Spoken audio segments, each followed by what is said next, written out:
two girls went to the park on their bikes and disappeared. This marked the beginning of events that were incredibly hard to believe. From the very beginning, this story resembled a detective thriller with an unbelievable plot. As things unfolded, it became even more puzzling until all the mysteries converged into one solution. Laura Hobbs was born on September 25, 1996, in Texas. Later, her parents had three sons, but soon after, the couple separated. Laura's mom moved with the children to the small town of Zion in Illinois. Laura loved this place. Her maternal grandparents lived there, and she quickly made new friends. Moreover, Zion was located on the shore of Lake Michigan, and she enjoyed going there with her relatives. In the spring of 2005, when Laura was 8 years old, her father decided to reconcile with his wife and move back into the children's lives. He relocated from Texas to live with the family. On Sunday, May 8th, it was Mother's Day. Laura, along with her brothers and parents, went to the lake to celebrate the occasion and fly kites. They had a great time, and later Laura wanted to go for a walk with her best friend, 9-year-old Crystal. The girls attended the same school and lived close to each other. When Laura moved to Zion, they immediately became friends and spent almost all their free time together. They visited each other's homes, played near their houses, and rode bikes. Sometimes, when Laura's mom didn't allow her to go out, Crystal would come to her window, and they would talk. On that day, they decided to take their bikes and go to the park, which was only a few hundred yards from their homes. They often went there since the park was very close and had a long bike trail. Despite their age, parents weren't afraid to let their daughters go there because both girls knew the area well, and serious crimes in the town were extremely rare. The girls left around 3 p.m. and were supposed to be back for dinner. However, as time passed, their parents started worrying. When it was 7 p.m. and Laura and Crystal still hadn't returned, they decided to go to the park and call them. To the surprise of the adults, the girls were not there. They walked along the bike path calling their names, but there was only silence in return. Other relatives and friends of the families quickly joined the search. They continued to search the park and also went through the streets of their neighborhood, hoping to find them. This went on for several hours until it started to get dark. By 9 p.m., the parents realized that something might have happened to their daughters and decided to contact the police. The police immediately joined the search efforts. They contacted volunteer organizations and enlisted the help of several dozen volunteers as well as search dogs. In addition to this, local residents who heard about the girls' disappearance also joined the search. The police focused their efforts on the park area since the girls were supposed to go there. Speaking to other children living along the route from their homes to the park, the police learned that Laura and Crystal did indeed pass by, stopped to chat, and mentioned that they were heading to the park. Parallel to the search, the police went door to door in the neighborhood in hopes of finding anyone who had seen the girls that evening. They also began distributing flyers with information about their disappearance. As each hour passed, it became increasingly evident that something terrible had happened to the girls. Darkness had already fallen, and they were being searched for throughout the town, but there were simply no traces of Laura and Crystal. The search continued practically until dawn, and at around 4:30 a.m., the police decided to take a break. However, Laura's father and her grandfather refused to return home and continued scouring the area. They went to the park and decided to split up to cover more ground. Around 6 a.m., as the first light of day began to break, Laura's grandfather suddenly heard a cry and rushed in that direction. He stumbled upon Laura's father, who was in shock and claimed to have found the bodies of Laura and Crystal. They lay off the bike path amidst thick undergrowth. Laura's father immediately realized that both girls were dead as there was a lot of blood and injuries on them. The man called the police, and they arrived promptly. After examining the bodies, forensic experts determined that the cause of the girls' deaths was multiple stab wounds, most likely from a knife. Laura had 20 such injuries on her body, while Crystal had 11. This news sent shock waves through the small town. Such crimes were almost unheard of there, but now they were faced with the horrifying reality that an unknown perpetrator had killed 2 young girls just a few hundred meters from their homes. The police focused all their efforts on finding the culprit. Their initial suspicion fell on Laura's father, Jerry. They were concerned by the fact that he had managed to find the bodies alone after the park had already been searched by officers and volunteers. Digging deeper, They discovered that Jerry had a significant criminal history ranging from offenses in his youth to assaults on people. One incident in 2001 had led to his wife and children moving to another state. On that day, while they still lived in Texas, Jerry and his wife had a heated argument that quickly escalated. They were in front of their home, and three men passing by noticed the situation and intervened. Thinking the woman was in danger, Jerry became infuriated and went to get his chainsaw, then started chasing those men. Eventually, they managed to subdue him and hold him down until the police arrived. Jerry faced charges, and a year later, he was sentenced to 10 years of probation. As part of his probation, he was required to regularly check in with his probation officer, but he missed one of those appointments. Consequently, his probation was revoked, and he was sentenced to 18 months in prison. He was released from prison just a few weeks before the tragic deaths of his daughter and her friend, and he had come to Zion almost immediately after his release. For the police, it was clear that Jerry had a propensity for aggressive behavior. However, they had no evidence or motive, so they invited him for questioning. He agreed to go to the police station, and investigators gradually began to press him about his involvement. Over the course of more than 20 hours of questioning, Jerry initially denied any involvement in his daughter and her friend's deaths. He insisted he had nothing to do with it and claimed that he and his wife noticed Laura hadn't returned, so he went searching. He said he continued searching until he found the girls' bodies in the park. However, later on, Jerry suddenly started changing his story. In the end, under the relentless pressure from detectives, he began to confess. He said that on that evening, he did indeed go looking for his daughter and saw her in the park with Crystal. He scolded her for going out without permission and demanded that she come with him. However, she refused, and he grabbed her arm, attempting to take her home. She resisted, and her friend Crystal also demanded that he leave the girl alone. According to Jerry, Crystal took out a small knife from her pocket and pointed it at him. This infuriated Jerry. He seized the knife and inflicted multiple stab wounds on both girls, then left their bodies in the overgrown part of the park and walked away. Later, by morning, he allegedly found the girls and personally reported it to the police to divert suspicion from himself. During this confession, Jerry was in tears, but he still signed his admission statement and repeated it on camera. I was walking on the dirt trail and I ran into Laura and her friend Crystal. I told Laura that she had to come home, and she argued with me. I grabbed her by the arm. She tried pulling away and was telling me to let her go. Crystal was also telling me to let Laura go. Crystal pulled out a small knife from her pocket and again told me to let Laura go. Laura was hitting me, and I punched her in the face. As she dropped to the ground, the relatives of the girls were shocked by this turn of events. None of them could have imagined that Laura's own father would turn out to be the killer. However, his wife later told the police that she had always known about her husband's propensity for aggression, considering his previous criminal offenses. Nevertheless, the man admitted his guilt and was subsequently arrested awaiting trial in prison. Soon, the prosecutor announced his intention to seek the death penalty. The preparation for the trial dragged on, and during this time, some intriguing developments occurred in the case. Jerry was appointed a lawyer, and he suddenly claimed that he had no involvement in these murders. According to him, he confessed under immense pressure from detectives who had interrogated him for over 20 hours. He also alleged that they had threatened him and his family and subjected him to physical abuse. At that point, he had not slept for over 2 days and was in an extremely distraught state because he had found his daughter murdered and couldn't cope with the grief. The police began to tell him that if he simply confessed to the murders, they would release him and allow him to get some rest. They essentially formulated the most likely scenario of what had happened for him, and Jerry merely echoed their words. When the detectives pieced together a coherent narrative, they wrote down this confession for him to sign and asked him to read the text from the paper on camera. His attorney immediately requested a case review, but it was swiftly denied.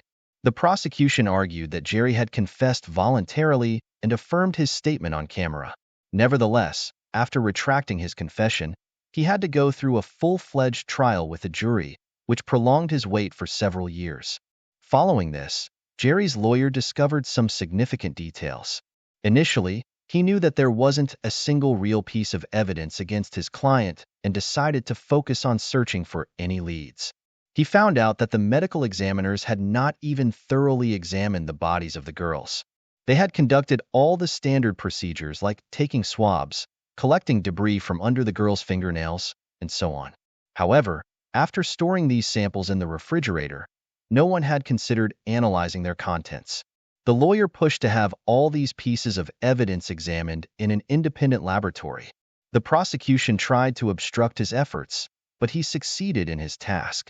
In 2008, the examinations were finally conducted, and there was a rather unexpected twist. It turned out that Laura's body had several different DNA samples on it. There was foreign skin under her fingernails and male DNA found on her clothes and in 3 places on her body. Simple analysis revealed that none of this belonged to Laura's father. It all pointed to a completely different man. This discovery unequivocally indicated that Laura had been sexually assaulted. As for Crystal, they did not find any foreign DNA on her body, but no one doubted that she was killed by the same person. Jerry's lawyer immediately requested his client's release from prison and the dismissal of all charges. However, an unpleasant surprise awaited him here as well. The district prosecutor refused to acknowledge the new evidence, claiming that it meant nothing. In his opinion, the presence of foreign DNA on Laura's body could have been entirely coincidental. He argued that young couples regularly visited that park for intimate encounters, and he believed this was why DNA ended up on the girl's body, possibly from the grass or bushes. Even the fact that some biological samples were found inside the victim's body didn't seem to faze him. Despite the absurdity of this version, Jerry remained in prison awaiting the start of his trial. Nevertheless, the lawyer managed to get the DNA sample entered into the FBI's database, but there were no matches. All he could do was wait and hope that the perpetrator would be caught sooner or later because there was no hope for reasonableness from the prosecution's side in Jerry's case. Let's fast forward 4 years. Miles away from Zion, a 20-year-old woman named Amanda Snell, who had recently joined the military, lived on a military base in Arlington, Virginia. She decided to enlist because there were many military members in her family. Alongside her service, she occasionally helped a local church near the base. There, she taught children with autism and other developmental differences. Amanda quickly realized that she wanted to pursue this professionally and planned to get the necessary education after her military service. On July 13, 2009, she didn't report for duty, immediately raising concerns among her fellow service members. They went to her room, knocked on the door, but received no response. They discovered that the door was unlocked and entered.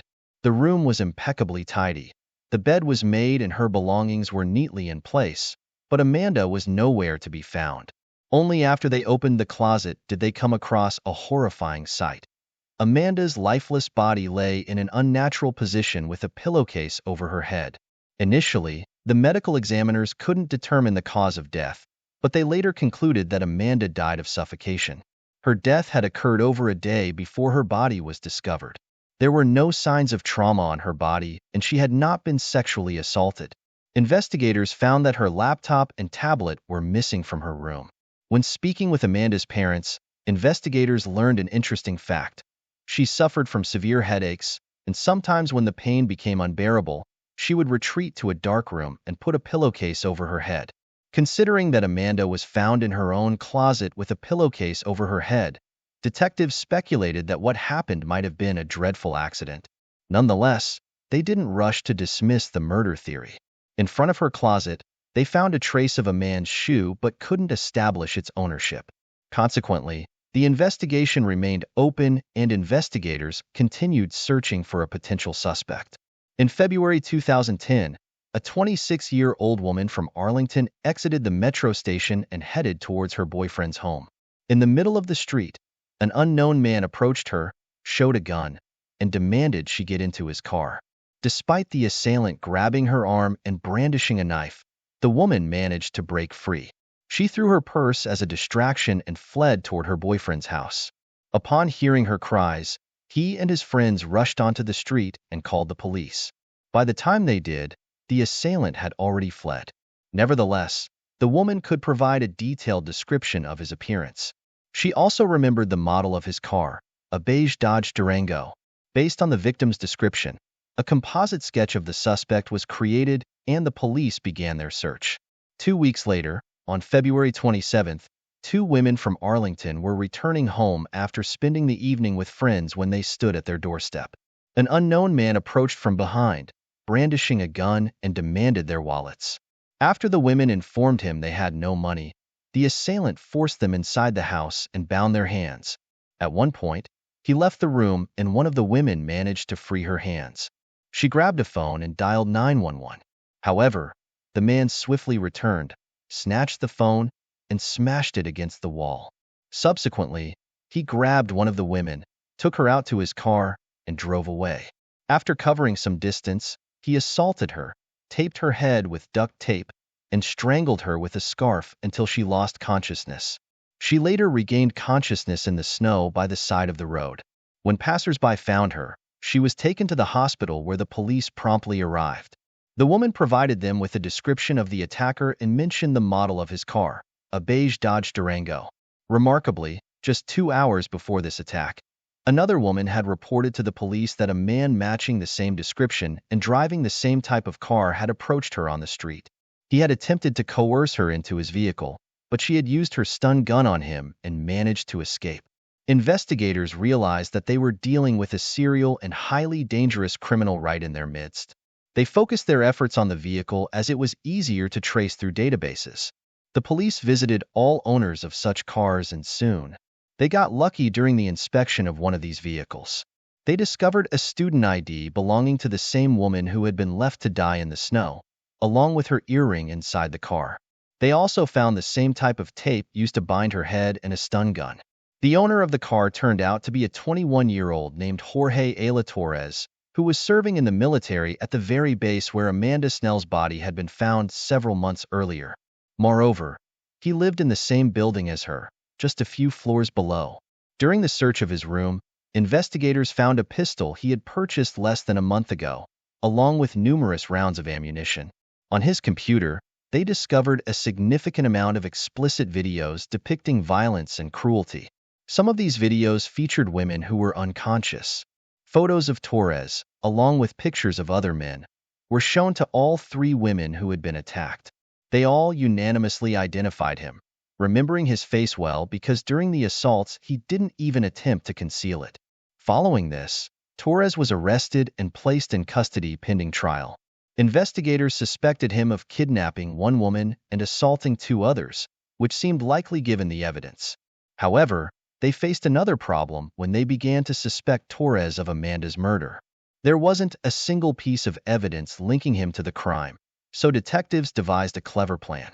They planted an informant in his cell, someone willing to wear a wire and engage him in conversation. Surprisingly, this tactic worked remarkably fast. Within a week, Torres started confessing to his crimes. He openly boasted about killing Amanda, stating he did it just because the opportunity presented itself. He added that he did it for the adrenaline and provided a detailed account of how he placed her body in the closet. Torres also mentioned that after the murder, he had to meticulously clean her room to erase any traces. However, unknowingly, he left behind a piece of evidence during the cleanup. The criminal revealed to his cellmate that he had assaulted the victim on her bed using contraception. After moving her to the closet, Torres made her bed but removed the top sheet. However, he left the mattress pad, which the police immediately sent to the laboratory.